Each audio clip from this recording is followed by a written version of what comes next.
Enarade Kristo Yesu asumdie enka obibiara. Yeda Enarade Kristo Yesu asibio. Oho ya mabode enedai achemini omienu. Ananso kame ho na yensua ade kakra. Enna form ndezi. Didi se Erade die betwa. Aye maame. Estanyamete. Na from kwana otin nkan. Erade asem so ne yani da na ne bohye no ne yetwen. Ene asem ne umienu twen Erade bohye dia. Yensiesie ye ho because Emra Yesu Kristo bekono. O hyenesiafo ne se omonwen enkosi se obeba. Omonye se akwapa wo twen ni wramaye. Amen.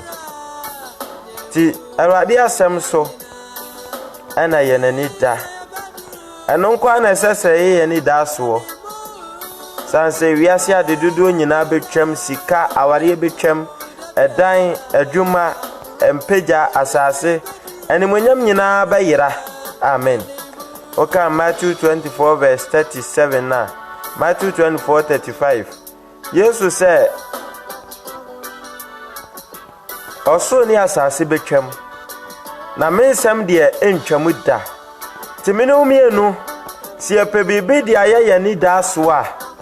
enye wiase mu biribi biara. Na emom eye Erade asem. Ena esese yema ni yeye nani da so. Esese yema ye nani da Kristo Yesu ma ye ne so. Na enam so boaboa ye ho sie. Efrise edon a yensusuo mu na ye na Erade Kristo Yesu ba. Efri na de ko Erade betia ba abre biara. Da biara ope obetimi aba.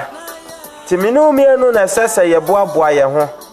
Atwan ne maye no hallelujah. Ti odofo beka me ho ne yensua ade kakra.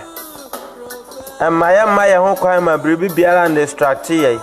Ema ye nyai no kura ni mu nto ho nkodi nkontompo ni na dati. No kura na Kristo Yesu nam na adom ni na umo broso amaye hunu no. Muma ye nso mu nkosi se obeba de bohye na o hye ho bo ma ye no abehye yensa. Hallelujah. Ti mesrew. Se de ewiase na wie ye mo ani o. Ti se ope bibi dia ye wani da so dia. Ene Erade asem ko a. Hallelujah. Heaven ena me kamfo ma say my heaven enya wani da so. Se heaven ya wani da so a obebo moden se obesiesie ho obebo abrabo a ebema wonsa aka heaven no.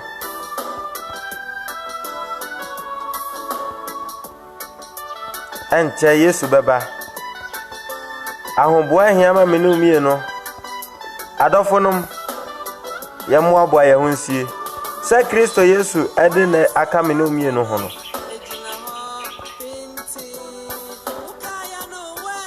Ye betimi aye yen kra nkwaje ho adwuma.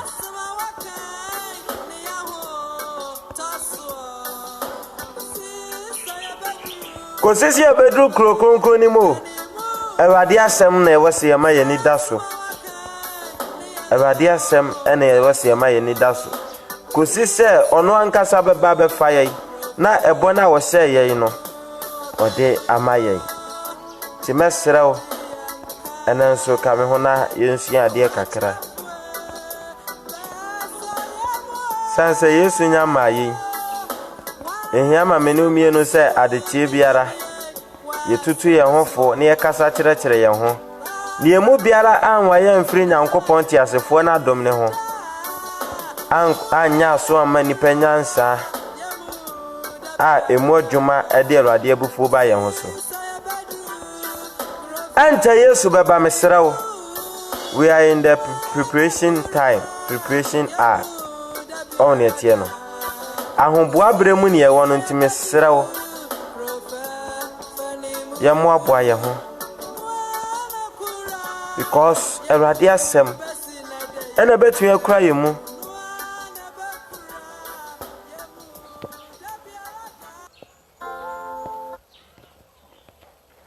Amen. yana Awurade Kristo Yesu asomdwe enka obio mejidi se Kristo Yesu na adom ne na homo bronti ohun ye se de me ho ye Awurade de na che na amaye ni nkomo kakra na fom kra wote me nka che kakra ai adwuma ne gusu nye easy na fom ya da Awurade asibio se ode eneden so ache me ne umie no animunyam ka Israel kronkoni na wotin Israel ye Yesu eje na animunyam no ono na aye na dom ne pe na me ne umie no so ye da so te nkwamu ne na fom ti eneden so me no beche Awurade asem kakra metia obi biara wa baso Mama Esther Benny Love oba Penny metia obi biara adom hira metia Awurade Yesu Kristo asomdwe enka obi biara ho ene nso eye dafo fra Awurade de ache me ne omie no se yemfa nya ye nkra nkwaje ho adwuma ti me ne omie no bedin komo mesrew bomoden se obeya so no ati Awurade asem ibi na megimidi se ebeboa wo because ewe yebremu ne ewe awon ne tie no we are in the end time niema esisi nyina di adanse kire yempefe sampa enche ye na Awurade Yesu beba enti se Yesu nam kwamu bade a ene me ne omienu nso esese ye boaboa ye ho se ne ebe ya obeto ye na obehu sampa ye ne yese na fata no watimi afa ye ade akọ animunyam a wahye ho boato amaye no maye mompa ye ni nkomo nyesa tefa so no ane se ye koyo yada wase animunyam hene ene dan so wanhwe bone so ntwa ya ntwene wona wado wa umobro ne wado ye so akora ye nkra efro bonefo ne nsem waje efro fudi sumfo mfidi nyina mu edna mu dom so ede ene de ya chaye wa mana nso ha wodi ahode so nkwahye nipaduam ma ayetimidi keka ye ho koba ekoyi nnwuma so Awurade ne nyina ye wadom Ebremo ya tu ensa frɛ ye nkomodie mu ye siase ebedi ho nkomo otumfo nyankopɔn firi so be kasa kyerɛ ye ba mi hunu nsɛm ye nte nsɛm ase ba nam nsɛm so be ya adwom ne ante ase mu bebe ye niwa ne hunu ne wiase na duru bebe ya koma mu sɛ ne be ya bɛkɔso kra yi mu ɛwɔ yakoma mu ne ansa wo no kra nsɛm ho ankɔso na da biara mu a na wie ye ne wo sɛ ye dombo ayai ne so ye mu be hyɛ ye den sɛ ne be ya ye betimi agina ɛwɔ tenene mu ye betimi awie ye tenene nyuma nyina ne aye kronkron se ne Awurade ye kronkron no na wo pia wa behu ye sampa ye se fata nkwa pa no kwafo edi kakra hu no kware na wo de akwani gi a wasisi ama ya eni awiye mu enhira nka wo so watie ye no aye wadom ensada wo Kristo Yesu de mu amen adafo mayeni nkomo kakra sanse enche na ye na Awurade Yesu Kristo aba na emra Yesu kono Oka asembi kire ye according to Matthew chapter 24 no ya na Awurade Yesu ka asembi de kire me ne omie no according to Matthew chapter 24 verse number 35 Matthew 24 verse 35 downwards ya kan ya besi 51 no amen Matthew 24 verse 35 no o say osoro ne asase betwamako na mensem de entwamuda hallelujah Yesu Kristo se asase we ya yete so yi osoro a ewo hoyi ene ewia ensoroma ene asrane eniama ewo soro nyina ebetwamakọ na asase we so betwam na asase we betwam dia epa kire se eniama ewo asase so nyina so beyedai ebetwam entisika adwuma edan ajapade animunyam aware emma ne nyina betwamakọ epatotimi pa Yesu Kristo se osoro ne asase betwamakọ entise asase ne munwuma betwam dia ane esesa ye ne odwumtoni ne ye adwenkro na ye ma Awurade asem ye ni daso ye de ye ni to Awurade asem so na ye twan krokronkron no ye de ye ni to Awurade asem so fa bobra kosi se ye bedu krokronkron ni mo hallelujah Matthew 24 verse number 35 Ose osoro ne asase betwamakọ na mensam de entwamu da amen ti asase mu niama ye de ho atoso no ebedru brebi no ebesai empo se nipa wa Ewom se na japade te wo de nanso ontimi nyuso bio se nipa ka ne nsagu ne bo a enya de a ne dan anase ne ka na japade bi ni company bi a wo eso baba mfaso ama ne bio so ne etie no enti sa na etie de a ene amene umi anu a yete asase so esese ye so awrade asemu ne ema ne ye ne daso ye de awrade asemu bobra ye bobra se ne awrade asemu hya ye enu mu na ye benya japade bi a etim hoda japade bi a entwam da japade bi a emproda yesu se ne nsam ntwam da enti se ye fa awrade asem de bobra ye benam asem ne so atena hoda ne senti no beka no 1 John chapter 2 verse number 17 say dempo wase wiase ne nakono twam na de woye ade a onyankopon pene tena hoda enti se ye fa awrade asem ne ade bobra se ye ye ho firi abrabobo ne nyina ho na ye ma ye ne so kire soro ye ma osoro ahene ne ye ne daso na se ye bobra se ye nsa beka ahene na ye be waja wiase mu ne ma nyina ho de na so osoro ahene na ye de ye ho to so bo abrabopa no ye nsa beka akoka na sa ahene ne de obi biara ne wo obetimi agye firi ye nsem na enigi a kwaje no sa hini ni mo no eni awieye ti adofonum oni adofo awtemenka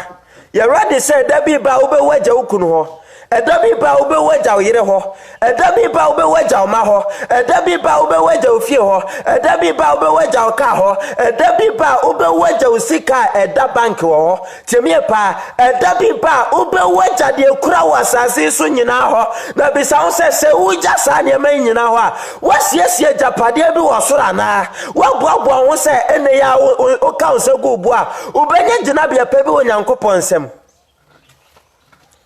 ana sanse ni pati asase so nti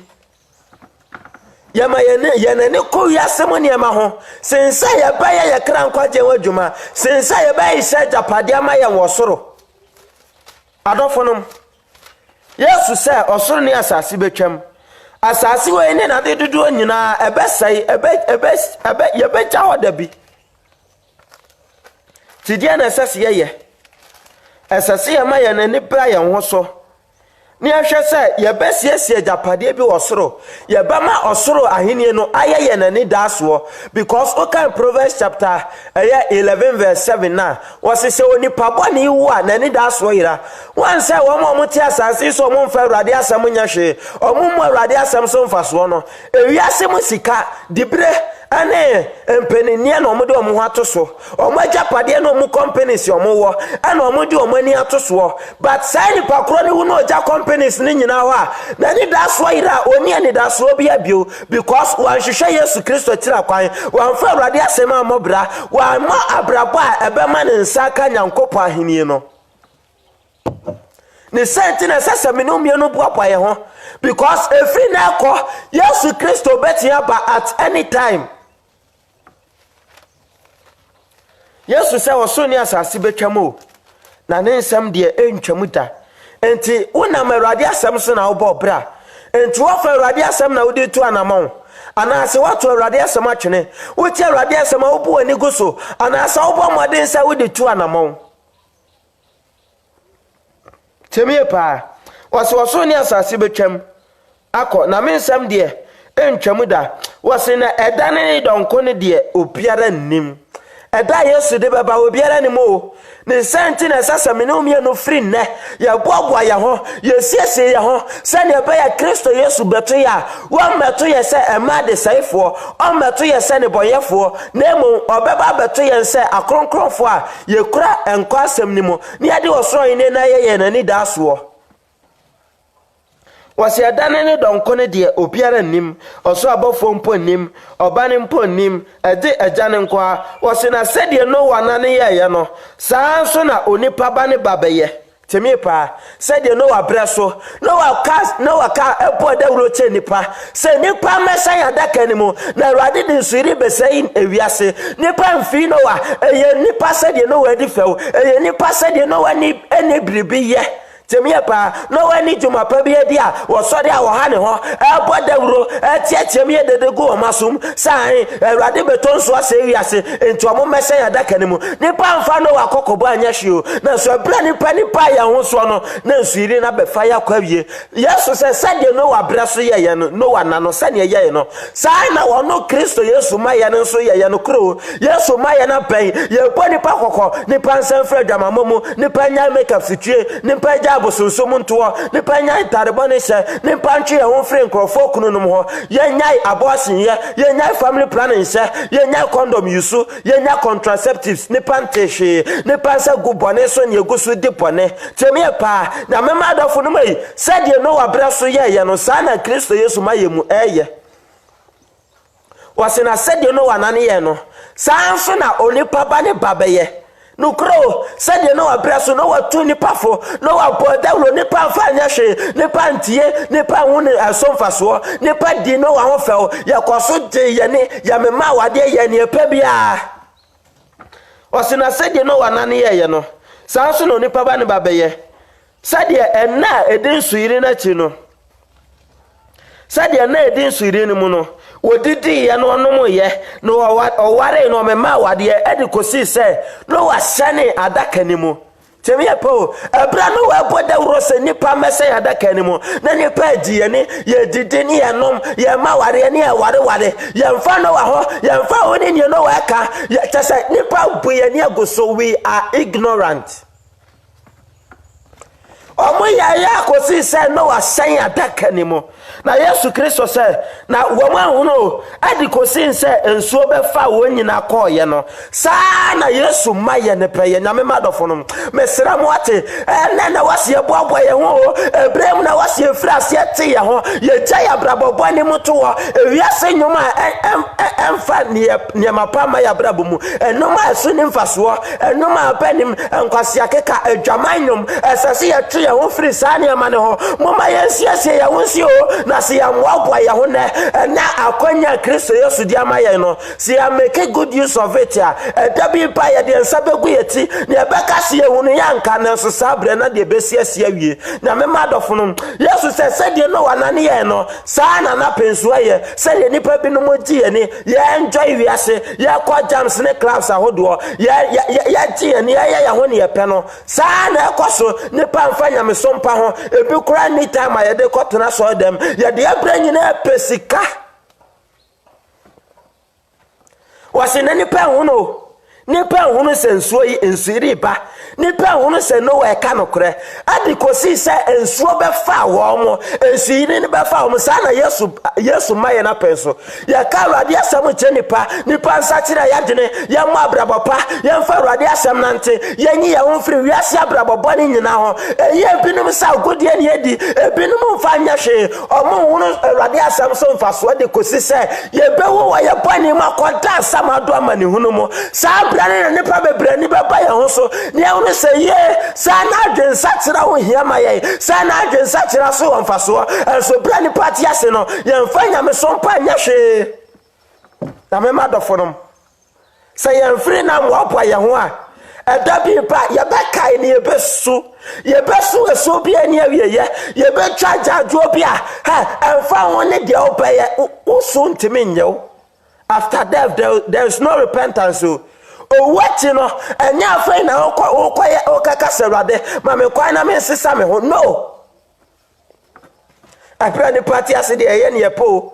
entare ya pani ese baby ya pani yako kasa ya pani yaka temie pa ne ya pani ya ho esanse yesusu say ya de ya ho temie pa ne pasusu say ya de ya ho we can do what we want because no one can force you no one can stop you from what you are doing enti de me pesa me ya no obi temi stop me dia ene me koso aye esanse me ho say wontimi ntwa ba mesi me so say adenti na ma sha tare we wontimi ntwa ba mesi me so denti na mabo dwaman me ma me kurante me nkante me se denti na wo no nsa enti obia de ne pasa ne nsam ne ye ne pe na one day dakro ba ye ne pada ponesi ansa kira se ni pa nyai boni manto a dabi pa we will regret ye be no ye ho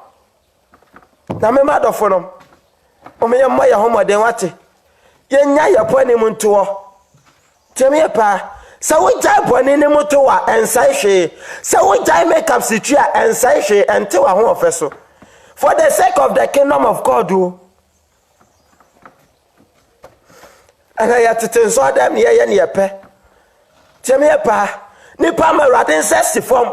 Satan mo nipa da na nso Satan enya nipa sene nyame nipa asombo nsam na mo doso sene wa mo som nyame because those who are worshiping God are those who obey his commands. And yeti Awurade asem so Yesu di ahometi abekasa wo Luke chapter 6 verse 46 was ya denti na mo frame Awurade na mo nya ne mesie. We mention the name of God but ne mra nsam yemfa nya hwe bisa wo se frama wo me wan na de ma wo aduane a wo sori a wodi na ye wansa no nnwuma asase a woti so wan na ye nipa Awurade nsesi fom nipa po Awurade ya bo Awurade soko ya ti Kristo Yesu so atua ya mfanya nkopo asam nya adwuma bi o nipa mfanya me ho bi we don't care about God ti Awurade tini so because nipa ko jam no omo so they are plenty nipa topones ni papa Awurade di anko de nkwa beto ho sanka nipa nam so nya dankwa anka nipa nya enam so anya ahine ne mu chafa na so nipa se yempe shamani huna Kristo Yesu be femu o kama 2:26-36 kwa na areho Yesu ka che se Peter areho asha me kraso di ko wo mu areho asha me kraso ko wo mu because of me and you Shania ya bema no sutra ya pro no empra ya pro no enteso ya tiko ne so wasaya senia ne so esere nsuo no na ya de ensa keka ya sa de ponyo na fra ya de amano mene nkwaje nti berema ya nom na siansie ya wan twan ne ma ya no beto ya bone ma enti ya betimi afa ya wadi ana si enya yesu ba pandi bi manto se enya ya bufuo ni manto se enya ya kayo ni manto se enya ya netan ni manto se enya insanum ni manto yesu so se Awurade de ho ba ba cheya na me ba dofonom besramo eda Yesu Kristo na nkasa to ni di se dapone we can't stand yentimi nyina no mama ya mabwa ya ho wate yanti ya ho yan horo ya ntade yemfiri wiase fini wiase nkekaye nyina mu because Yesu Kristo ba onim se me yosofo onim se me evangelist onim se me prophet onim se we apostle onim se watete akra momo wo ko heaven no he is going to judge everybody according to his or her deeds. And yenuma to say, yenuma to say, we are prepared for the heaven. Yenuma to say, ya yahuboa. Na me mad of them. And mamma ye near one bro sawati. And mamma ye near one bro. And mamma young in Yameho. Was in any pound, no. Adikosi said no was saying a deck anymore. Adikosi sense yiri befa womo wose saa no ni papa ne babaye saa na Kristo Yesu time ye tuni pafo ni pansa kire o madwene anopa ye bo nkokọ awia ye kanyame asem enumle anajo ahomache ye kanyame asem 24/7 but nipa mu ne se biribi ba nipa mfa nya hwe nipa mfa nya desuade nipa mfa nsakira ya dwene we are still continuing our sin. Nipa guso enam yakwa mani so atofonom let us prepare momi amabo ye ho wase no abreso no abo dawlo Bible say o ma ho no de kosi say ensu yiri ba fa wo nyina koye no saa nso na onipa ba ne babaye ana nipa ba no wo fuom wo pefa ba ko no achapako nipa me no wo fuom o obefa ba ko no ajabako wase emam ye no wo yama owiamo so obefa ba ko no ajabako wase entemon verse 42 no Matthew 24 verse 42 no wase entemon wan efrisamunim donko amura ne beba na mo no ye se ofia ranim odasuko ofo beba anka obewan na wa ma metune dan ase amemu was yenti munsie efisa do wa monwene ho ne mu na onipa ba ne baba na mema eda ye ne na so mama ye nwe osi senka efiewura obi a wasi fie no senka onima na dwoko a awifo akronfo beba anka wono anka obe wen sene ebe ya wama wo metu ne dan ase. Jesus Christ will come as a thief. Ya Husseini adofonum ya Husseini ya twi won firi bone ho ana sadai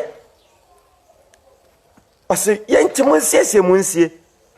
efisa munim do edon a munwene hu mu na Yesu bebo edon ani pani namu ana Jesus Christ besana babio mesramwati arade bo yenyi abufo mfiri mu abufo mfa nkosi baabia hu se who am I me kura me ne hwan a obi ka sama ehye pisa ho se me kura me ne hwan wo ya doti o nipa bia ye doti ye besa kodotie mu like unipa diara wo de kire ho a wo sorry a tese wo se tese wo so mo te obi ama no wa ho ofa na wo di akire a wo po nipa binum se o mo de o mo ye low no na wo de tese awrate wo animu sine wo mo no this same body ya de ba kwa safom ni pedia we be pro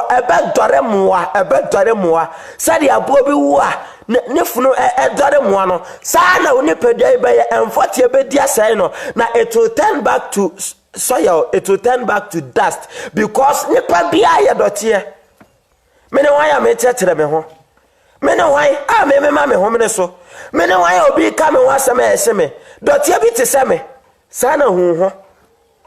sa wonyo bia wo ya dotie keke da kropa wo be wa kwasa fom da kropa wo be wa oni padua ne so manfa so entropi ka se mitia wa ema ne nya wo ya ebufuo ya de kwaye ebufuo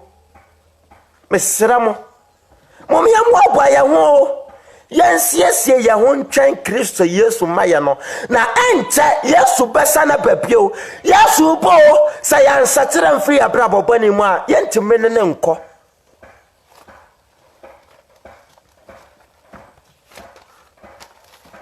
yentime o sa yanyi suban poni yemfiri mu sa yanyi atoro na mfiri mu a yentime ne Kristo Yesu nko Yes, ho ate. To kan 1 Peter chapter 1 verse 13 na. Atifia sem no say ahosiesie, ahoso hwe, osetie ne ahote. Wo say enti momma maadwena boso na mani na ho. Na momma mani na adom a wode bra mo Yesu Kristo ahoye nim so kra. Enti heaven na wode bra ye no. Eno na wose ma ye ne da ho. Ya mo ya adwene ma boso say no matter what comes, ye be gina ma Kristo, ye be kra ye ntene ne mo, ye be koso abokronkron ya bra bo no matter what people say. Was enti momma ma adwene boso mani na ho. E Kristo fo ma ye ni na ho. Ya ma ya adwena boso e ma ya ma bibibiara mu ya bam chepa ne ma ya ne na Kristo Yesu ma ya ne so o se monya se asomre ma monya se asomre ma o se na monya mo se de kanea mu ni bibia na makonatie no kanea ye o wiase a na ye nya hunu Kristo Yesu no se ne se ya ne akofa mekaf ne etwetwe anim ya toto eni ntete ya toto etirinwi so no wo se se ya ba Kristo Yesu mo se ya twan Yesu ma ye na e ma mo ye nya ye wo se sa bre na ye ni bibia se de ya konotie no se ne ne apu adwaman basa no temi pa se ne ne yi adaja mu kwa bonten no se ne ne kasa basa no se ya ba Yesu Kristo mo a ma ya nya ya ho sa na mom ya nya saso mre ma ya nya so mre emma Awurade asem ya fa Awurade asem nante wase mo nya mo se de kanea mo ni bibia na makonotie no na mom te se de wo fra mo ni ye kronkron no mo so mo nya kronkron abrabo nyina mu hallelujah enti se Yesu Kristo wa fra ye no wa ya kronkron no se ya chine maya let us be holy in all manners abrabo nyina mu ya nya kronkron wo ye kasemu kasa bebre de Kristofo bebre be ko bonsam gem o se na mom te sade ofra mo ne ye kronkron no mo so manya kronkron wo abrabo nyina mo nyame madofo no mom yanya kronkron na watwese manya kronkron efri se me ye kronkron ti yasu na ye twen no se wo ye kronkron dia yenso esese ye kronkron moma yanto wiase abrabo bone no ntontwene moma yamma ye ne na Kristo Yesu maya oba befa ya ko osura hini ne so adofonum te se Kristo wo frem ni umie ne ye kronkron no moma yanso ye nya kronkron wa abrabo nyina mu ate ama won ayan fa ya homo ebinum o se ebinum se omo bedi wiase abrabo bone eti omo bedi omani omebo akohwianom sa afampena temie pa apokro no anam kwambone so di atora nya wo ho a yan de let us be holy for the sake of the kingdom of God adofonum se ya moya brabo ya ye benu ye ho dabi ancho ya kan say ya sagro unti wani na won so wuko temie pa ya kan say ya asa Yesu nyamaye but e bia watire be ubewu who knows obiara nim eniema me no ehia ewoni pa bra bompa na Awurade nso di hintaye eda nipa de be woni da Yesu baba sa na me no ehu hiama me no me no na so Awurade gwa pa na ode hintaye because he want us to be wise. He want us to always prepare. I was said the biara yesiese ye ho because yenim se ekpempo ekwankora ye befa so wukura yenim se ka na bebo ye koye se dia ne betu ye koye temie pa se dia na be ye yenim ekwan ye befa so wu enti Awurade pesa me no me no yesiese ye ho at any time anywhere adofo no ahun siesie bremu ani o say siesie ye ho antwen Kristo Yesu maye na eda bi pa ye benu ye ho no matter how I enjoy wasasi so enjoyment de enko ba bia o mesra mo maye mia ye ni yamma ya adwena boso say ye be kura Awurade no kwasemu ne de apobra sa ne Awurade pe na wo ba be fa ya ko enije ni awieye mu eno na wa ni de kese mum sensa ye be wa wasasi so ye be ka ho sempa obedi diame cheko na de biara ho ato ne wo akwada wo ja enum dem a woni ani da so bi se bre bi be so am ye wo fi se janimo eno here. Let us choose wisely. Adofonum mesramwati yes ye hunsie ya mo abo ye hunkosia Kristo Yesu maye no eyetere ne abrabo se ye beso enkwa asem ni mu ye ye beso Kristo Yesu no kura wodi acheche ye no edi enko nyameso papa ne ahotie mu no ye beso mu den ema wo maye mankonimbo ne moye no ema wo maye maye bre nya kwa ema wo maye maye bre nya kwa si ema eni bre nkwa de ayensa beka because obeka no 2 Peter according to 2 Peter chapter 3 and verse 7 no 2 Peter chapter 3 verse number 7 no wasi no so ne asase e wo hoi o de na asem no akora na wodi asia ma woja ama temu ane ne pamumuyefo say da no enti asase ya tisu yi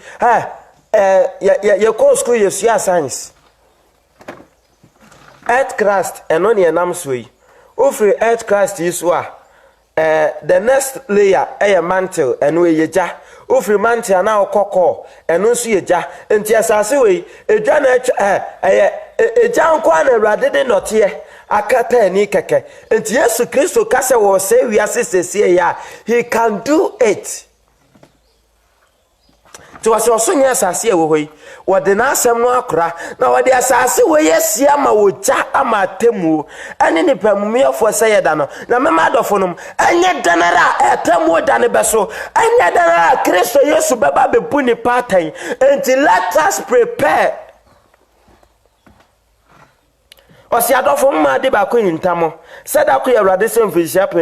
pem bia ne se da kro Awurade nchare ne bohye ho se de ebinim bu ne se tere na emom o ma ne bodo chare mamo na ompese nipa biara bayira na emom opese wonyina ba adwensa kire mu wose na Awurade da ne beba se de oyifo ba emu na osuru de kukurudu betwamako na ewiem fitiase de be hia sei na asase ni munyuma bese eniema ye de ho atoso ye companies ye nyuma ye ma ye busua temi ye pa yan cars adaye yesesie ye proto ye wo ni nyinara Yesu Kristo se asase ni munyuma bese ebesi o ebesi dabi verse 11 no wasi enti se ye inum nyina bese ya nipa bai na sasa mu ye wo abrabo kronkron ne nyamesompa mu samu twan na mama nyankopon da no eba ye ntem tiyo was enti se niama we nyina bese ya se nyuma ye de ho toso sikani adan cars ene niama rati nyame de bre kura ye nyina se be free ensa da bia nipa bai na sasa ye ene sasa ye trase wa abrabo kronkron ne nyamesompa pamu awasi etenase awa abrabo kronkron ni nyamesom papamu also bekan 1 Timothy chapter 6 verse number 6 no wase onyamesom pa abojuo wo mu yade nya kese si etemi som nyamesom papamu si etemi bo nyamesom pa omoden na yetenase wo kronkron ya abrabo mu a eno na de akosoro aheniemu wiase ne ma ye to de akire ye to homreka ye gba ho atwede temi pa ye si ho apene ni nyina it will come to an end ni nyina be kwa wiye ni nyina Awurade be twaja to mu one day only just one day Awurade be say wiase adedudo nyina ra wasinti se yenum nyina be say ya enipa ba na sasamo ye awo nyamesom abrabo kronkron ne nyamesom papamu samo twa na mama Awurade da ne baye ntem wase emu na osoro beso jase na wiem fitiase de ahye anane ahye wase na sade ne bohyete no ye twan osoro foforo ne asase foforo tenene etim temi pa sani Kristo Yesu bosha wodi ahye yente no asasa ye twan osoro foforo ne asase foforo tenene etim also na asase foforo na ye twan no it is full of righteousness enya asase we ya adenti ye kumwe adenti asomasi atwitwa ne pati agu fridge mo adenti yesi we accident yesi wa ha yade yabo we no enya asase we wasi ye da sade Kristo Yesu bohyete no ye twan osoro foforo ne asase foforo tenene etim tia ya dai ti ya bobo ye ho pa. Are we ready to be raptured? Are we ready to go with Jesus Christ when he appear now? Ya krado de wasi enti adofo anam se mo twa ye nti mo mamoden no wo me se enipa woni nkekaye ne dem wasumdue mu anam se ye twa Kristo Yesu maye so ba fa ya ko so foforo ne asase foforo atene ne tim no asasa ya pa ya homoden se ne ba ye nipa be wo se ye nipa ye ni dem ne nkekaye wo asumdue mu tinkekaye be ni ye ho enti edem bi ni ye ho ana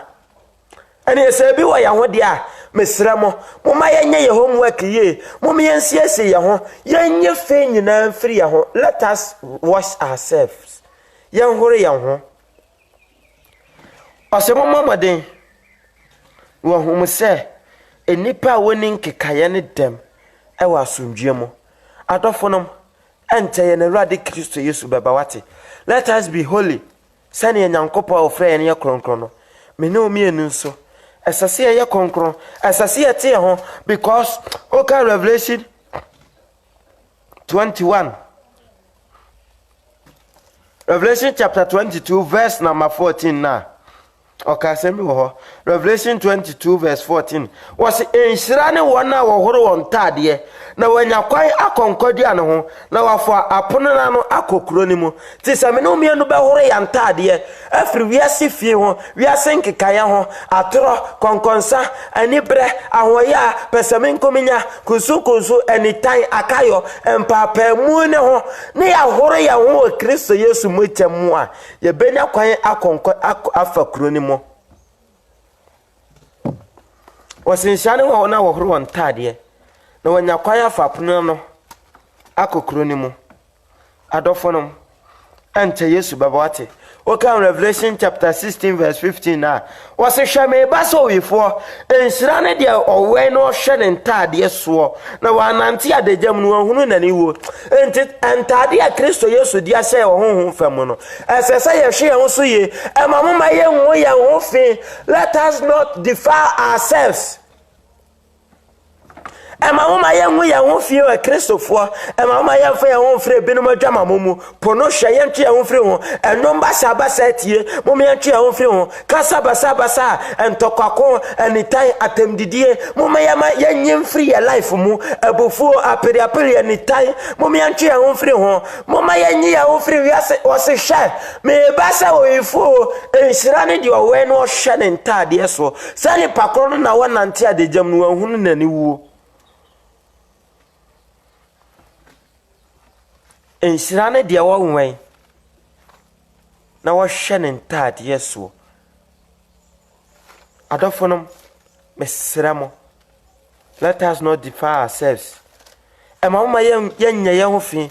emamoma yenya ye ho poto sansa yani wiase hayo oka Matthew 5:16 na wase sana moma mokani ansere woni panim no wono moni ye pa na wahya mojo waso na ni monyam ene de Kristofo ne ye kontokwa ye preach tietia ye ho ye bobo ye ho kotia eno ehia ye no because we are of one body ensa we ni nsa we betin akwana pe pachotemie pa onsa ne wa no betin akọ onsane wani betimi akọ ohwene ne waso betimi akọ ana adan na ya yesi ye Kristo no ya sa twa ye ho ekotia ye ho ya bobo ye ho nkotia ya solitiatia ye ho that eno hia temi pa we are of one body who is Christ Jesus enti ye nyinara we must work together asasi ye nyina he baako mom yansiasi ye ho si o anche Yesu pa yantwe ho firi boni nyinara ho mom yante ye ho ya horo ye ho firi wiase fini wiase nkekaye nyinara ho ansa na Kristo Yesu abeto yense nipa woni dam ni nkekaye nipa wapoapoa ho pese onya osoro ayini kronkron no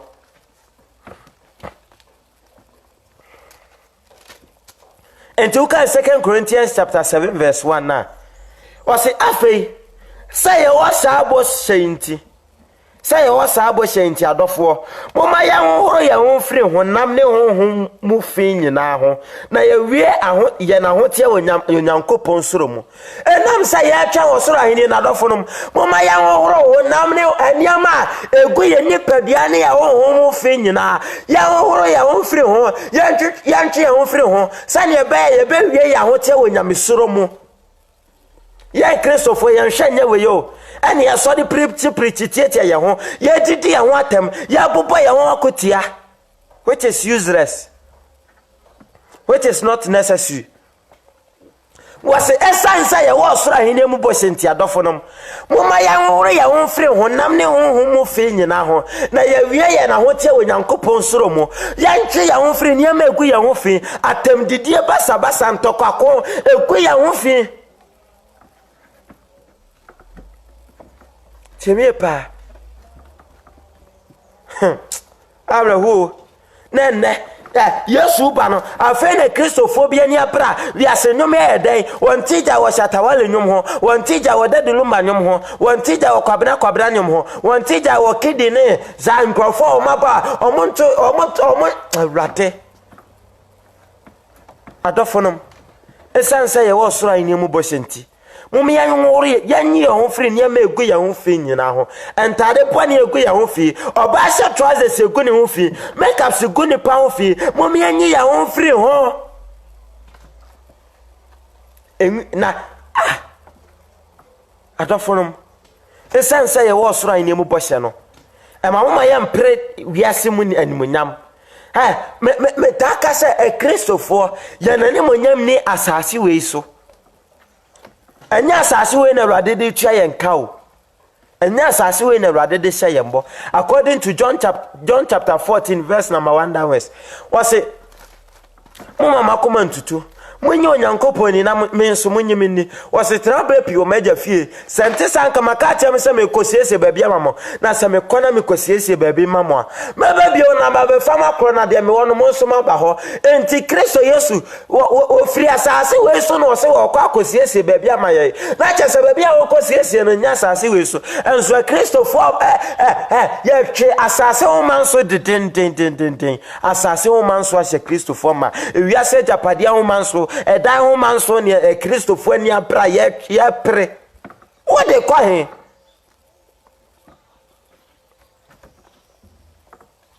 Have you forgotten Matthew chapter 24 verse 35? Was it osoro ne asase betwam na mensam de entwam da ante Yesu ba wate momiammo apo ye ho let us prepare to meet Jesus Christ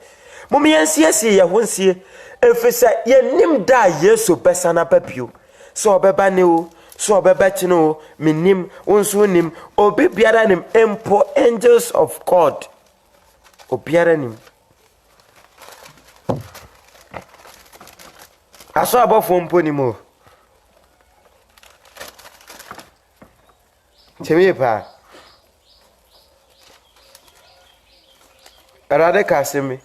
1 Thessalonians chapter 4 1 Thessalonians chapter 4 verse number 1 downwards. Was it the idea chireno? Enuanom yesra mo ne etumofo Awurade Yesu mo se de monya ne ye nkyɛn se de yesasa mo bɔ mo bra na mo so Nyankopɔn ani no sa na mo nkoso ma ne mmoro so tiemie pa ye nhwese ye bɛbɔ ye bra ma na so Nyankopɔn ani enye nipa temepa sane yate na Awurade asemu se yenyi ye ho firi bɔne nyina ho yantwe ye ho firi bɔne ye mwanya mesom papa homoden sane ebeya ye bɛbɔ ye mbra mana so Nyankopɔn ani no esasam ye so Nyankopɔn asem no kore mu ten emamoma ye nyam nto ho Nyankopɔn asem ade ye kwanya mesom papa ani abrabɔ kronkron mu no ye nsom na ye mpɔmoden sane ebeya ye nsabeka bɔsha Kristo Yesu de ade bra ye ne maya tosomienu ne mu no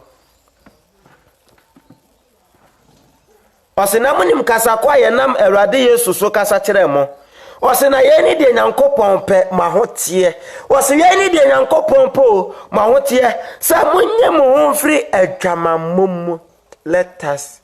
mesira mo osi ye ni Nyankopɔn po sa mo bete mo ho moma ye nyi ye ho emfri adwamamom te sa mumu bia hunu se obenya ono anayire ahotie ne anidie mu osi enya akono ani bremu sama na maya wonim Nyankopɔn no temie pa enya akɔna ni bremu na mum so obi abenya ono anayire ahotie mu temie pa enkase ai be ma ne se opese woni me dansa no aware me marriage before sex before marriage is a big sin ose mo nhwe se obi abenya ono anayire wa ahotie mu so bi payira na so bi pekuna ma ne nya na ahotie mu ene ne ntena mo adwama yansa no abekase no sane wiase amanaman na onim Nyankopɔn ne tie no wotena wone oba ne ba wo baako mienu mi ensansa no akoye ne ho ade that is forbidden in Christianity wose mo hwɛ sɛ mumu bia benya ono anayire wa hotie mu enye sɛ amanaman aka wonim Nyankopɔn ne tie no temie pa wose sɛ obi antra nkosisi ne nia wɔ asɛm bi mu efisɛ Awurade ani yenum nyina retofo Kristofo ya mesra mo wate ante Yesu baba we must prepare ourselves ti yenwie ya ho te yante ya ho mesi asofo no ne Awurade de be ya omo no omunya ka ya omusinya mesom papa ne se obi ko hwe kurafo ne awisia no de asi asa James chapter 1 verse 27 was say onyamesom ho ne fi Temi pa onyame som ehote na wonni fi wa jonya nkopɔ anim ane so bi kɔhwɛ wisia ne akunafo wɔ na hoyɛ mu na wɔyi ne ho firi wiase nkekaye mu wɔyi ne ho firi wiase nkekaye ne yɛgya firi hɔ enti atia so adam yɛ adɔyɛ so yɛbɔ adwaman yɛ adɔyɛ so yɛhwɛpo no yɛ adɔyɛ so yɛtie nnwom basa wiase nnwom nnwom a ɛnyɛ nyame na mesom kwaso ɛmmoa Kristo som abrabɔ yɛtia so adam nso yɛtwempena yɛtwa loto temi pa yɛdi nkrɔfo ho nsɛm Ewe brana so na Christopher behwe abo ya ho mode asiesie ya ho aye prepare for our Lord Jesus Christ no na say ntokako ene anitan akuti abo na ekoso atemdidie basa ensori ti ana de awura Kristo so mo abra ye nyina ye nipadua baako Yesu say Paul na kan ye o se de nipadua ne baako ne nso wa akwa bebre no sa na ye nso aye bebre no ye nipadua baako o Kristo mu we are one in Christ but ene Kristo fo na so de tietia ye ho na ye di ye ho atem we di we atem ne oh God ye na sase ye focus on no o se obi ara ntran kosisi ne nua wasem bi mu efri se Awurade ne ye num nyina retofo said ye kachire mo kane ne di madanse no na onyankopon amfre ya nkofi mu hallelujah nyankopon amfre ya nsa yamram ne mu meye ne ye ho fi o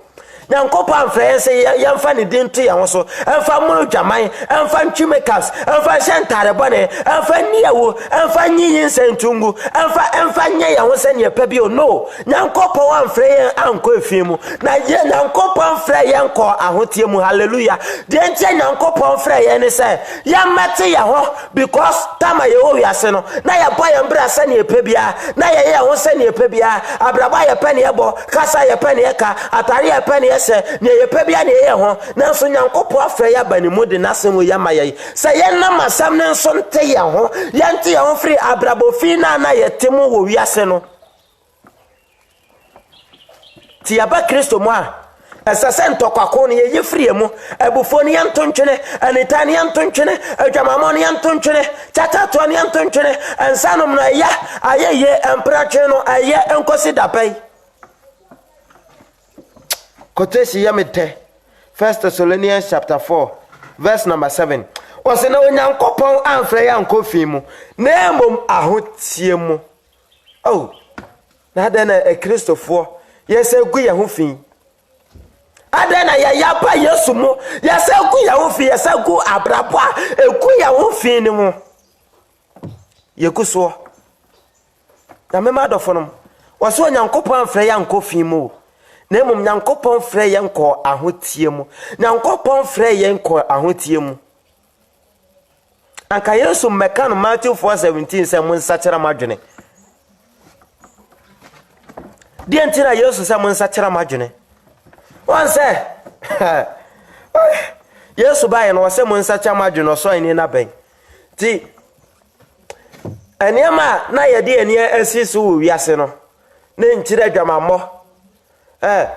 say no one more munya hunu Kristo Yesu no omo botaye nyina ne say ye peska I enjoy life ya be fa mani bi ya be nom sa be winam ya be ya ho se ne pebia enti ono no the mindset no entire dwamammo enti atro enti wei enti ya ba Kristo Yesu mu a ye mindset aye heaven no say ya mpa say heaven ye focus wa heaven etiri adwamammo heaven tiri atro heaven tiri krono heaven tiri konkonsa heaven tiri atemdidie heaven tiri ntokako heaven tiri mansotwe heaven tiri akayo tisiema heaven ye mindset ya ye be jaisa niema we mu nyina ato ho eniema esi heaven kokan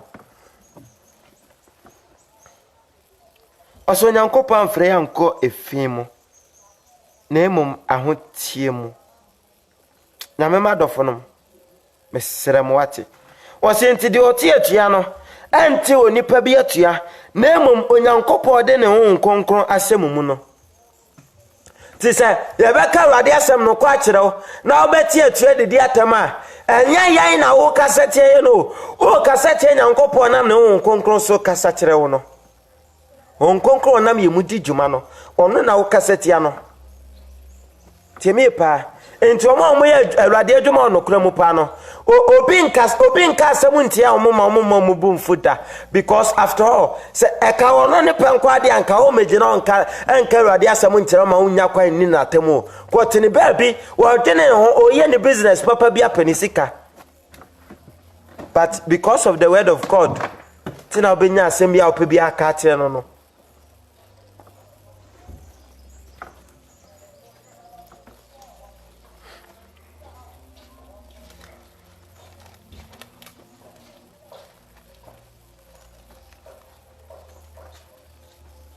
Esremo ante Yesu baba mama yensiesi ye ho yenyi ho firi abrabo a ebesi ye have kokwa nyina ne ye mma ye ho moden se ye bekura nyankopo asem no kuremu eno na hi o se ye befa no kwa asem ne de to anamo because ebinum ayiro ebinum akodi asofo atorofo binum atia ya tonton oyo ne handkerchief ya tonton ne ma hu hia kire omo ya nka asem papa ede enkonya mesompa mu no to be kan yo 1 Timothy chapter 6 verse number 3 1 Timothy chapter 6 verse 3 se obi kyerɛ foforo na wampene ye na Awurade Yesu Kristo nsema eye no ane kyerɛ a ɛde yɛ nkonya mesompa mu a sa nipa no wahoran no onim hwe won etie no enti onipa ebre ho a omo kyerɛ foforo bi enkyerɛ a enye Yesu dia because Yesu nkyerɛ bia de nipa konya mesompa pa mu Yesu enkyerɛ free Yesu no amanipa yi ne ho free bone ho amanipa twe ne ho efri abrabo bone ho amanipa konya mesompa pa ho moden amanipa bone ho moden sa obete ne ho obeye ne ho kronkron dia ma Awurade enkyerɛ free Awurade no wose so obi kyerɛ foforo na wampene ye na Awurade Yesu Kristo nsema eye no ane nkyerɛ a ɛde yankonya mesompa mu a sa nipa kro na holan na onim hwe na emom oyare akyinigye ne nokotu a de free mu ba ne anitan enkusum ensekuro enipa ho adwembone mansotwe a ese nipa wona adwunum asai na nokora ba wona wosusu sa nyamesompa ɛyɛ adepɛde tebinum ka Ubeso nyame a wona wasa enjoy life wona wasa who told you sani pano Yesu say no kra po won omususu say nyame sompa ye de paya ho anso yamfa nyame sompa mpa ye ho ya de nyame sompa apre wo soro ahenie anya asase so niema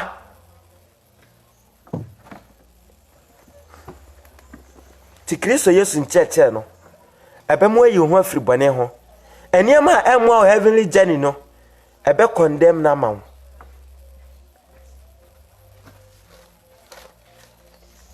ante Yesu babo omayamaya homani na yenhwe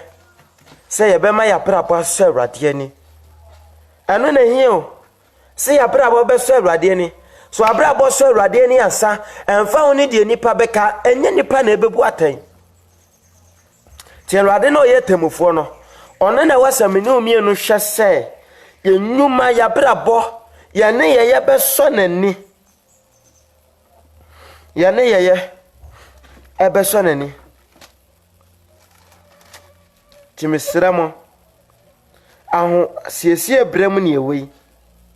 ti okan Hebrews chapter 12 verse number 12 na wasi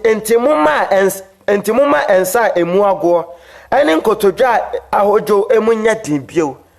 Kristofo awotefo ensa omo ho din bio ensa emu ago ne nkotodwa ahojo no wosemma emu nya din bio na monsiesie okwantene ne no ma monan momiensiesie kwantene ne no ma ye nan yanka no koresem no sane ebeya ebehye Kristofo awotefo din ne akoso kora ye mudie mu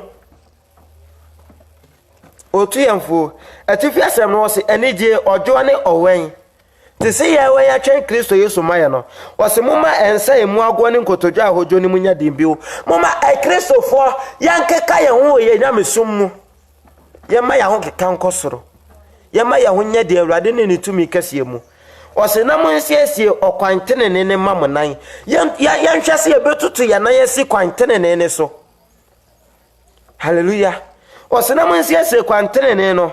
mamonan na de ato apache no antere ho na emom wasane ya de enti yen hwehwe ya brabo mu baabi biara atotema say yen kasa mu se kasa bi ne ye ka egu ye ho fi a mom yen siesie ho yenyi ya ho firi ho okan Colossians 4:6 na wase moma mo kasa ho mra nyamda enchine wom na ma hunu sade esese mu bo obiara enti se kasa mu na enfonso aba ma mom yen siesie ne ye temie pa se ne nipa bi ntam kutahudie ana enfonso bi wanchi bi entawantawa bi aba mu a mom yen siesie ose na de atopate na ntere ho na emomwa yedai wasane yade wase munni ne panyina ntama somdwe ni ahote a obi kwate hu na Awurade na chi. Let us follow peace with all men. Mesra mo me ne panyina ntera somdwem nipa opa oboni o wana wotan wo wase do won wase o kan Romans na ma men hwehwe ma wo se me hu pa. I think say Romans chapter is it 12 or 13. Hallelujah. Romans chapter I think 12. Romans 12 verse number 18 no. Was se betumi amofam de mone ne panyina ntena asomdwe mu obi a wosopa wo obi a wodi watam o Bible say mo ekristofo mo fam de mone ne panyina ntena asomdwe mu ekristofo ye me kai last time me ameko comment ye na heaven and hell program no obi postu ye na said any panic no ne kasa yemu no wose se wo gina wan kasa natural fingernails na we ye Satan dia ti me comment fully stitching how can your fingernails take you to hell na se wako huna na won se ntwa ya bai nipa na beka sache ne sa somasi de menwu won ho nie se ne o kan de antwa ye won ne tie no asa na be condemn bibi no bo ho mpa ye hwe na ye na ye frɛ ya ho se kristofo no ebi de nam na obi frɛ me wose me se brother ni nyansafo ofrem no so say na sister bi dia che no say no holiness preachers no I was see a show who you on shed obi aye ti ofra me no kasa no to ane me kasa na me see you mate nyame hira woni nyansafo a watimi ehunu abeka che me se ni wo hunu wo me hunie enye but a Christopher de be say mu ni afa ho tai ha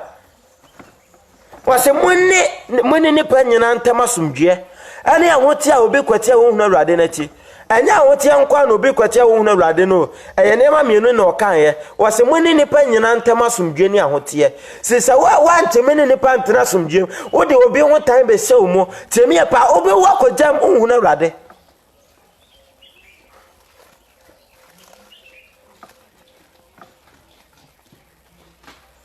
wose munni nipa nyina ntama somdwe ane ahote obi kwate wo hunu Awurade na chi na munhweye na obi amfiri Nyankopɔn adom ne ho anka achi na wonyono hine bi anye ohaw biara na amfa nkekaya mekeka nipa bebre on etie no enti se obi a oye preacher na se teacher se o wifiri Nyankopɔn adom ne ho a esanse wo wonkrofo a wo tie ni nti no wono nso be yedai se ne nsam dane a wo ma mu tie ni nyina so be yedai abedane ti ebana mono ne so ama wona tie ni nyina so wo akobonsam gem wose enti moma yenhwe ye na obi an wa yemfiri Nyankopɔn adom ne ho anka achi na wamfa nkeka ya mekeka nipa bebre enti se nipa ba akopampo hwiase wo Kristo so mu na se ne nkyerɛkyerɛ dane kodi Satan kwan so a enam ne nkyerɛkyerɛ ne so ama nipa bebre so be fama wu akɔ sayem ti Kristofo ma ye ni na ho ni anhwe nkyerɛkyerɛ ye tie ni ye yemma nyamesom papa ho moden yenhwe se ya bra bo beso ye ni ancho Yesu Kristo beba ebre ya ye wom ye ahosiesie ebre we are in the time of preparation. Let us prepare ourselves to meet Jesus Christ. Yakoma mo te sei yakoma mo te sei yakoma mo te sei Kristofo ayo wa ya de why ade say wan shot ade nyu ade jamanwo why ade pa so otimi shot ade akata ho but bisa ho se wakoma mu te say ama o ma ye nya sa atwafo ne farasifo nya atwomfo no wase momo atwafo ne farasifo ne de mo te say kuru wa ya horo ho se ne ba ya wo ho a ho hyenhyen na mu de efi aya ne ma efi ni adwutwa ya ne ma ama o ma ye nya sa wo mo. Let us prepare our heart for the coming of our Lord Jesus Christ. Temi pa wase munni ni pa nyina ntama sumdue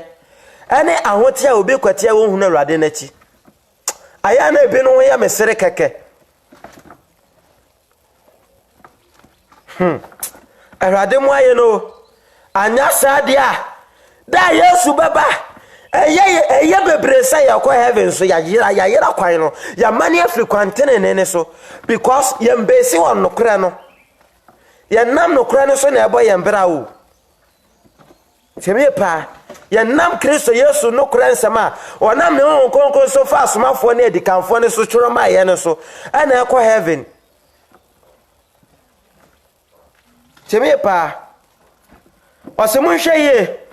na obi amfiri nyankopɔ adom ne ho ankachi na wonyono hene bi anya wo haw biara na afa kekaya mekeka nipa bebre na obi anya odwamanfo anase ohuni se iso awoto na bakan je aduane kroye no wosi efrisa munim se eche nso a opɛ se onyan hyira no wopa no no de niso ohwa agye nsa kyera kwan de na nso wanhu no ya me madofo no mesere mo enche ya na Awurade Yesu Kristo besa na babio enche Yesu Kristo baba na yesiesi ye Hussein I say Ephesians chapter 4 verse 20 to 24 Awurade nhyira atifi asem no wose asese wo hwehwe Kristo su asese wo hwehwe Kristo su wose na mo de mansua Kristo sampa se matene ho asem na wakyekere mu ni mu sede Yesu mu no korete no ene se mo kan abrabọ fam de munyi onipadada o se wona da akono mu ntwene na moma wanya mo foforo ma adwene honhum mu na mun se onipa foforo a obo no Nyankopon suban so no korete ne ahotie mu hallelujah amen Awurade nhyira wo timino mi no asese onipadada no a wo se wona da akono mu anka ne ayenya mehunu Kristo Yesu sane ye fa Satan abra boto ye ho so ye bo ye mbra sade Satan ane wie motomfo no sade omope no se ya ba Kristo Yesu mu a ya ntontwene ye move from one kingdom to another enti ya ba Kristo Yesu mu no sane Kristo Yesu mu abra bote no ye nsia Kristo Yesu suban temie pa ye nsatira ye ho ye nsatira ya koma ye nsatira ya dwene ye nsatira ye nipadia ye nsatira ye nsusu ye nsatira de ani atoso afa ye ma ye ni da so nya wosoro ahenie na ye nam so mo abrabo kronkron eso Nyankopon ani de betimi ama ye nsaka osoro Jerusalem no mom ya ma ho moden na Kristo Yesu ba wa mekase nkwa bone ni ani hafo amekase enkwaponi esramo Bible say onyankopon afre ya nkofi mu 1 Thessalonians chapter 4 verse 7 no wase onyankopon afre ya nkofi mu na emum ahotie mu ti nyankopon frɛ yai sɛ yɛmɛte yɛ ho yɛnte yɛ ho ɛmfiri bɔne nyina ho ɛnneɛma egu yɛ ho fi adwamammɔ akayɔ anitan ensekuro temie pa konkonsa Nyankopon ba sɛ yɛmɛyi yɛ ho firi saa nneɛma nyina ho na yɛmmɔ nyamesom papa ho mɔden yɛmmɔtene ne abrabɔ ho mɔden yɛnte yɛ ho yɛnwie yɛ asom kora wɔ nyamesoro mu ahosiesi ebre mu ne ɛwɔyɛ o ɔdɔfo waboaboa ho na mebisa me ho ntimi nso maboaboa me ho ti bisa ho sɛ nti sɛ Yesu pie sɛ yɛ wobɛgyina he Eda Yesu bebe ye hu mesion ana de nipa mfa nya hwe ye bekoso atoa ya braba ye guso ne so ada yesu beba no ana nipa bi mbe hu se ye sanka sasa ye bonya me so papa homade o sanka sasa ye suro nyame sanka sasa ye fa awrade no masam de bobra sanka sasa ye ma heaven ye ni daso sanka sasa ye sesa ye japade ma ye hu osoro because according to Peter no wasinti se ye num nyina ebese ya nipa ba na sasa mo ye wa brabo kronkron ne nyame so papa mu adofonom ene nyamesom bi akeko yamma ye nyamesom ne nyamesom a eye papa nyamesom papa ne yamma ho moten tipo betu Timothy 4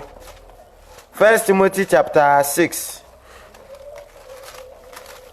verse number 11 wasina wo nyankopon nipa de dwane yeinum ne ditenene onyamesom pa jidie odo boasetoni ojuachi osikujidie kopa no mumye nkujidie kopa no he se wontokwa bi ko on eba muma yanko ma wiase edebesi donyimu ebinum da so to asase hodu asase ho manso ne edi ati tutunro na enkanka ne ayemfo no eduto ahini akonyanti na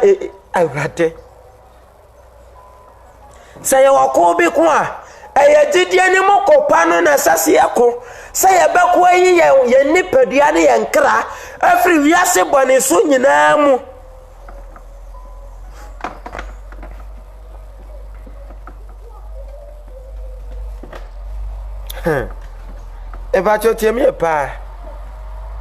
let us prepare ourselves to meet our Lord Jesus Christ. And yesu babo Jesus Christ is coming soon. Mummy and CSA yaho, young boy yaho, young woro yaho free and near my a good yaho home near Nipedian Fino. According to 2 Corinthians chapter 7 verse 1, was a FA adofo and to say what's abo say, Mumma ye home free home ne when I'm moving you now. Now you ye hotel when Yamisurumu.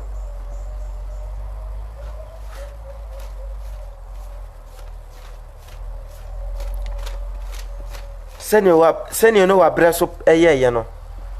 Sana ye na radi Yesu Kristo ma ye nso ye. Yesu apenso sana ye.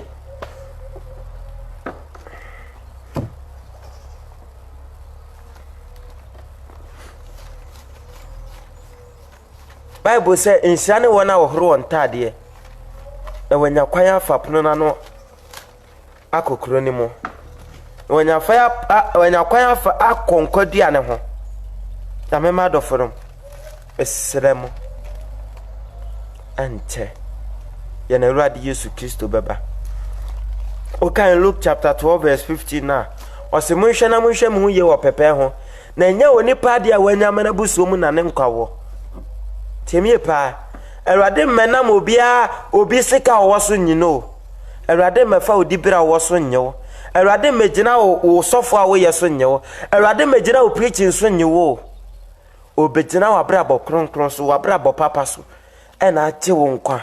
moma ye nyere ye ho se ye be fa Awurade asem dia nante ye bete ye ho ye be boaboa ye ho se ne be ya ena na asa wachina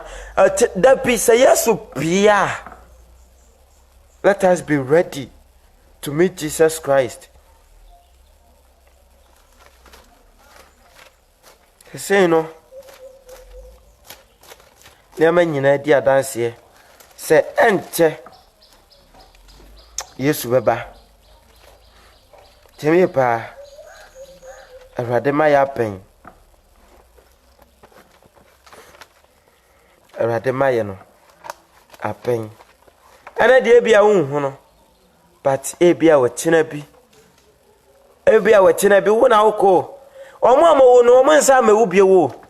me no mienu ayeda so ti ase ana sese yewu kotwa wufuo na yewu aye kwani sei ni nyame ba dofonom se Yesu Kristo tene nsa frɛ ye na are we ready now? Christopher be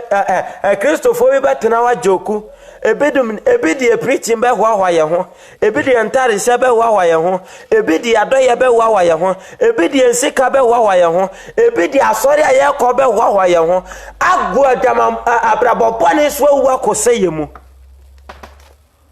Eda Yesu baba no, many people will be shocked. Nipa bebre ya wo be dwere yan. Eye binum say ye do heaven awie. Yante ye ho ate. Ye nhoro ye ho. Emfiri wiase feni wiase nkekaye nyina mu. Ante ye na Awurade Yesu Kristo besana ba. Mesra mo ye ma ye ho maden. Yes, ye wontwan Kristo Yesu maye no. Fisanya grobe na Awurade bedi o. Ene monyam hene no nani abre o. Wo ba na ni bre ne akokodro so na obetua ye nkase de ye nwumate. Amen. And to kan second 1 Peter 4:7 na. Was nanso atinyina wie ya pen. Atinyina wie ya pen. Enti moma ma agene mu nte. Hallelujah. Christopher, at essence, I think in area ya painty. Mama ya ma ya chine munte. Oh, let us have sound mind at your mutia. I don't know what you hear, mammy, no, me, no. Say, auntie, ya jinimon. Preacher, ya no. A bayer radiani so that the hono. Tell me a pa. Say, auntie, ya jinima. Asori ayeko tight ayetua aforebo etu wacha wodo ebeye pregu aduma.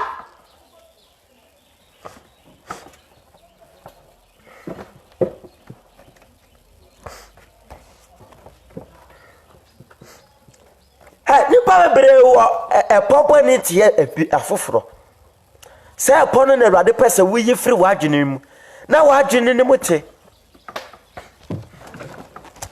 Wasenanso ade nyina wie ya pen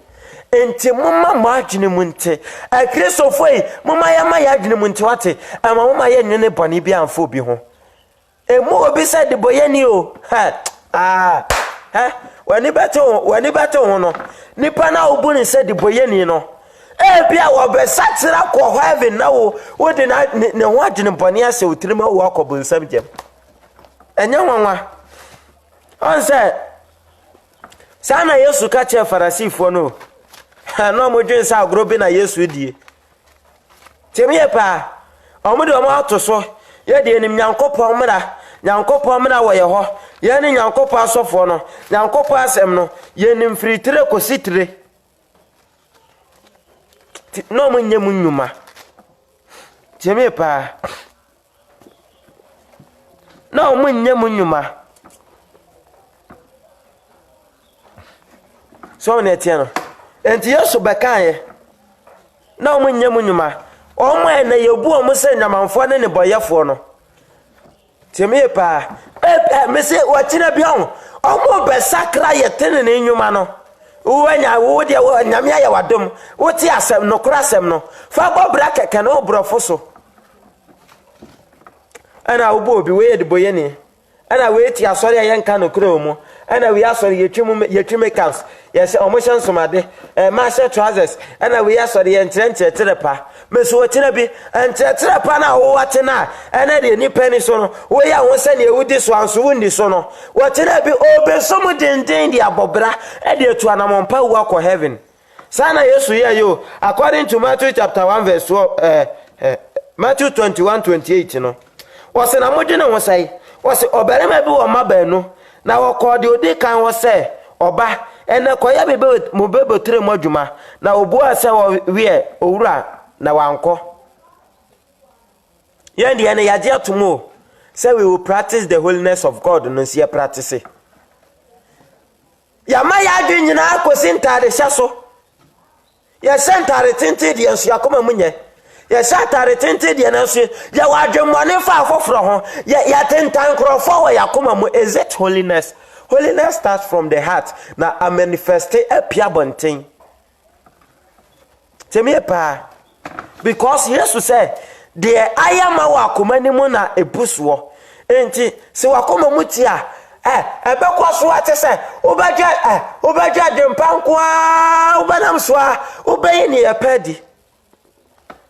wase okọ ne ba na odi kan wase kwaye mmo betum adwuma oba ne je so se wie na wankọ Bible say na ọkọ de ọka ne ho no ekoka saa kire no na obu asa menkọ na eche no onu ne ho na wokoye wose ye mienu num hwan na woye de na ajape wose de wodi eche no Yesu se won se no kura mesem se tojefo ne nyamanfo odi manim akonyankopo ahini mu so ne eche no tojefo ne nyamanfo wodi awotena ho omudi e na nim akonyankopo ahini enya so mo de nya adwamane ablabobo ne ni ko omo be satra bedi ye nim akọ asam na menu mienu asomu na da bia ye tie awade asam no kre na so ye fa mabra ye bu ye ni gusu kodi bone no ne boyefo ne wo ma ye bu wo mo se abosonsomfo no etina bi omo be somu tenten dia popra wu akosoro anim ne ye mienu da so te wo ye holiness for ne ye wu akojam because of our filthy heart, our filthy minds.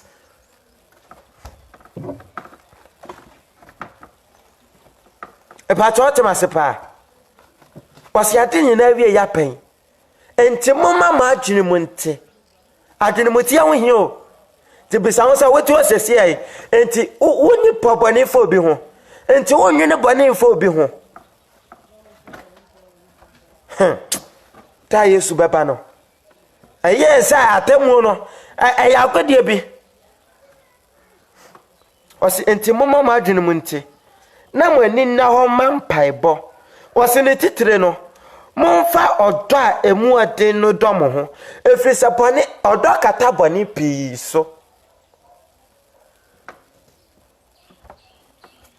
ebenum nti ase se makotoro se foolish teachings. How can your nails your natural fingernails take you to hell? Near the mo na monhwem ho ye wone ho eno sa no enye sa hwe no hwe ho wado ho tan se ni mo kura wanti obio sam ye holiness ni na ya o sa temu no eye hwe hey ehu besramo atia ba kwa mo me focus on adwenimuti o yante ya adwenimu Yesu ba ye no wose mo nsachira matwene your mind you must change it. Have a repentance mind. Enya easy oh brother adewe ya wo choi de wose nyame na ya kire no se obi a ogina ne mo rebia no oya maame watadea enti ansa na obekasa ho no bo ho mpa ye bisa ye ho no meka ho ne ye de wonam ya screenshot comment no ne ye de nam share se the holiness pictures na wase ehwe omu you hwe de obi akọ comment ya de ho tan ya hye mu adwenimutia wanya obekọ bunsanja no matter what you are doing, no matter asori awukọ, no matter how say wey you nsomade wey jai make up situation tare tenten wa ma wa adwenimu ante, you will end in hellfire.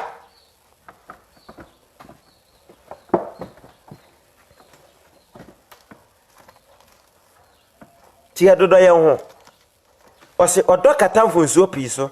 ti wako ho se woni anaye funsuo we no chenene etunefo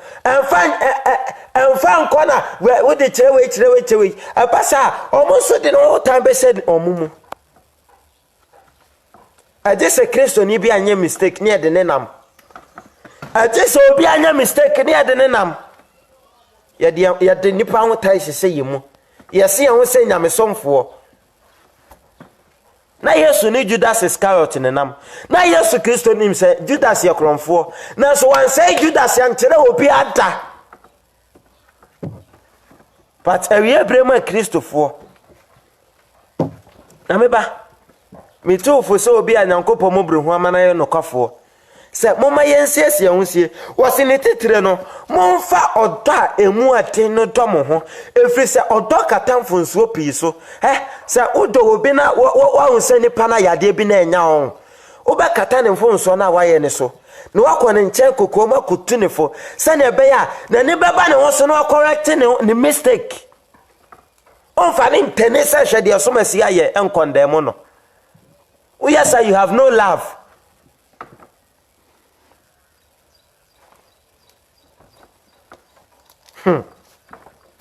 Ebeye je say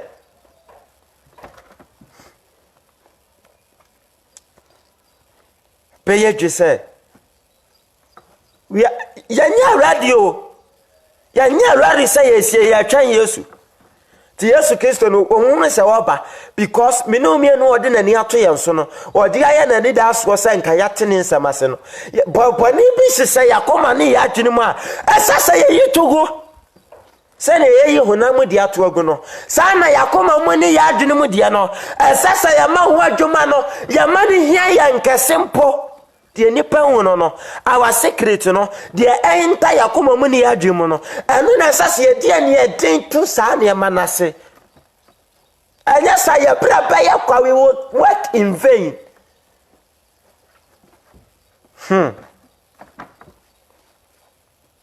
Anya sa ya braba ya kwa wo ne esese ya adwene mu adwe bi a wafa obi ho na no so mese keka ho nsemone temi pa wati asem na ya wo ya obefre no asomasi ade a odi media mampe onfre ne enka nchense de wo ye mampo na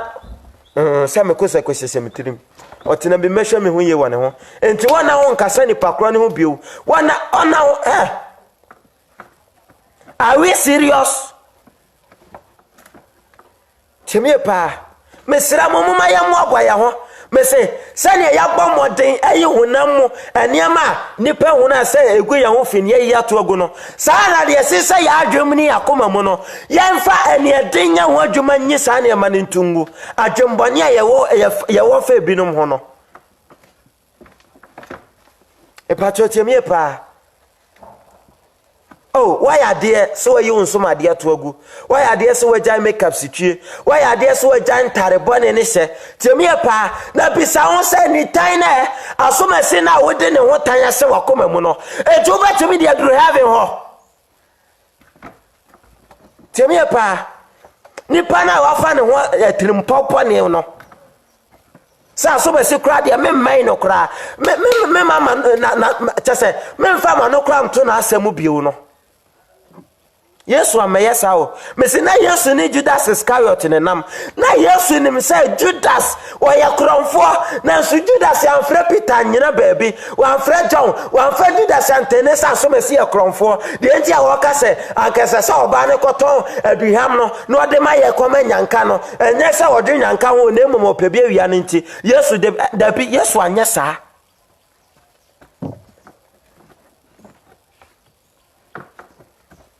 Ebeye jo ha ta ada Yesu baba ebeye dwese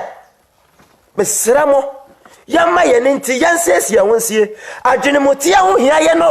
adwenemutia ho hia ye yenti ya adwenemu ni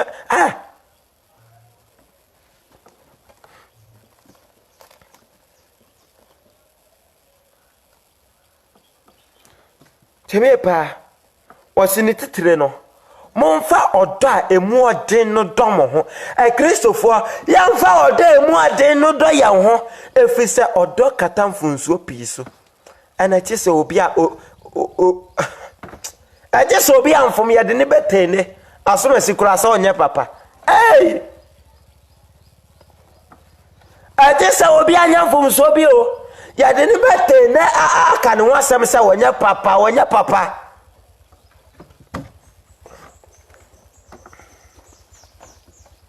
Do we love?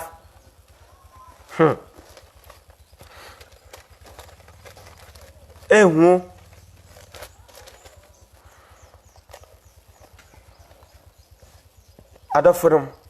mesramo moma ye monyame so papa ho mode wate moma ye nsiesi ye ho nsie se enne ochena se Yesu pa Yesu ye ne bebo makodi ade wo sra heni mu kotesi ya mido Revelation 16:15. Revelation chapter 16 verse number 15. Wasehye me basa oyifo enhyira ne de wowe na wo hye ne ntade so mesra mo moma yenwen wate yenhwe ye ntade so ye ema moma yenwu ye ho fi wate yemfa tene ne ne abrabokronkon tena sase so asetena ya setena bra akai ena kakra aka wo ye nemu yi moma yemmanya mesom papa homoden moma yemedo anianom nyina yemfa so ne ahopopo nya yankasa yenkra nkwaje ho adwuma na santana se agye nkwapa Kristo Yesu pia menum ye no so nya tena bia pa bia ma yenkra wate menum ye no so enya baby pagina because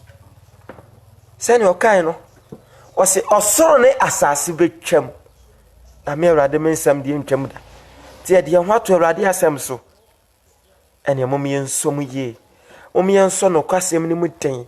ye nkura Kristo Yesu nsem ni mo se de bepo abrabo ye behwe se ye bema ya kwan ne ye ne ye nyina so awrade ani se ye kakasa bia moma ne nye kasa enwu ye ho fi de bema awrade ani agye ye ho tie me pa se yetu anamon bia moma ye mane nye anamontuo bia ekire nyamesoro because at the end of the day ye nyina ye bekwa kugina atemu twananim na ne obi biara nam ne nipadua so ye no wanya so akatua se ye papo se ye bonio ya mema dofonom ye ma ye nanim mra ye ho so sanse obinim dako a Yesu Kristo beba obinim donko a Kristo Yesu besane ne maye tosumi no abesusu ye numa so ade ama ye mako enti moma ye mfa nyamesom papa tenase ewo ebre kakra aka ye nwobiase mu moma ye mfa odo emu oden eno dodo ye ho moma ye nyi ye ho atan ye correct ye ho temie pa moma ye nsoso ye mu apia ne mu bia won ye mfre no kore no na Awurade ho amfo na obi esremo ye nan suba padi ye no Onyankopon insuro nyame na niam Awurade se wo mpe no ye nyi ye ho mfre ni nyina mu ema moma ye nyi ye ho se wiase ema moma ye nya niam a ebema nipa ka ye ho nsempa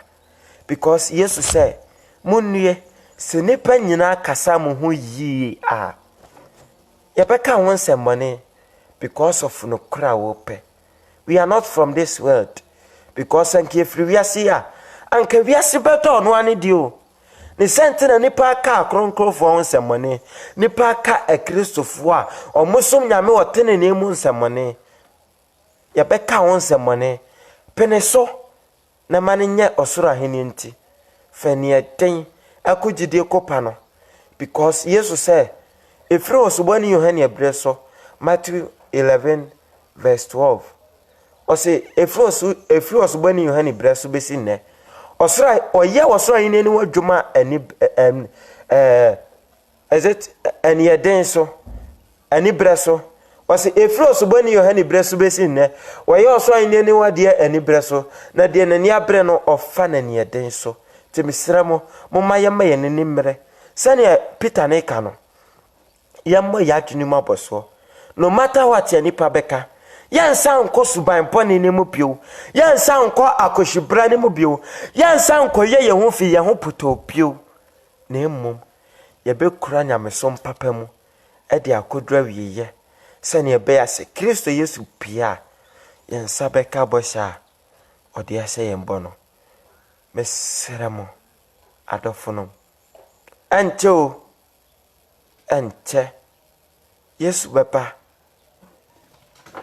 ensane woni mene umienu see yeda so tiase because we have the opportunity to make our corrections ensane mene umienu se yeda so wonkwam ene ye wakonya no se boni bia wo ye ho no ye betimi aye free ye ho mene umienu enhyira ne yen se ete ensem no kwasem eti sei ne yanam so aso nyame Nyankopon ti asefo nim yi ne de asetena patena sase so ewiase awie bremu ne atwe Nyankopon eni die ne animonyam kura wasesi amaye no Awurade nhyia me ne umie no onye kese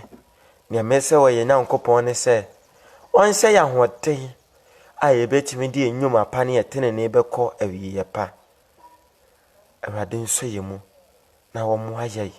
Kristo Yesu ma ne ho nkonkron sɛ ye ma. O ma ne ho nkonkron so ye mu.